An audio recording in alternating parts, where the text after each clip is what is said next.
महिला ने अभी अभी नहाना खत्म किया था और बाथरूम से बाहर निकलने ही वाली थी, लेकिन तभी उसके सामने एक अजनबी आदमी अचानक प्रकट हो गया। महिला पहले तो घबरा गई, लेकिन फिर भी उसने खुद को संभालते हुए तौलिया उठाने की कोशिश की।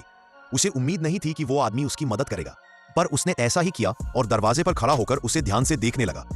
थोड़ी देर बाद महिला बाथरूम से बाहर आ गई। वो अंधी थी, लेकिन अपने घर के हर कोने से अच्छी तरह वाकिफ थी। उसे जरा भी अंदाजा नहीं था कि कोई उसे देख रहा है। वो आदमी चुपचाप उसका पीछा करने लगा और उसके हर कदम पर नजर रखने लगा। जल्द ही सारा महिला का नाम रसोई में पहुंची। उसे नहीं पता था कि उसका पति पहले ही मारा जा चुका था। वो रसोई में इधर उधर चल रही थी और किसी तरह अपने पति के खून के निशानों से बच रही थी, लेकिन जब उसने एक ट्रे उठाने की कोशिश की तो उसका पैर फिसल गया। वो सीधा अपने पति के खून पर गिर गई। हाथों से टटोलते हुए उसने महसूस किया कि उसके पति की लाश उसके सामने थी और तभी उसके हाथ में एक खंजर लगा। उसे समझ आ गया कि उसके पति की हत्या कर दी गई है। दुख और डर से पागल होकर सारा ने भागने की कोशिश की, लेकिन तभी पीछे से जैक की आवाज आई। वो वही आदमी था जो बाथरूम में मिला था। सारा ने डरते हुए उससे खुद को नुकसान न पहुंचाने की विनती की, पर जैक शांत था। वो कमरे में चीजें उठाकर जमीन पर फेंकने लगा, जिससे तेज धमाके हो रहे थे। हर आवाज पर सारा और डर जाती।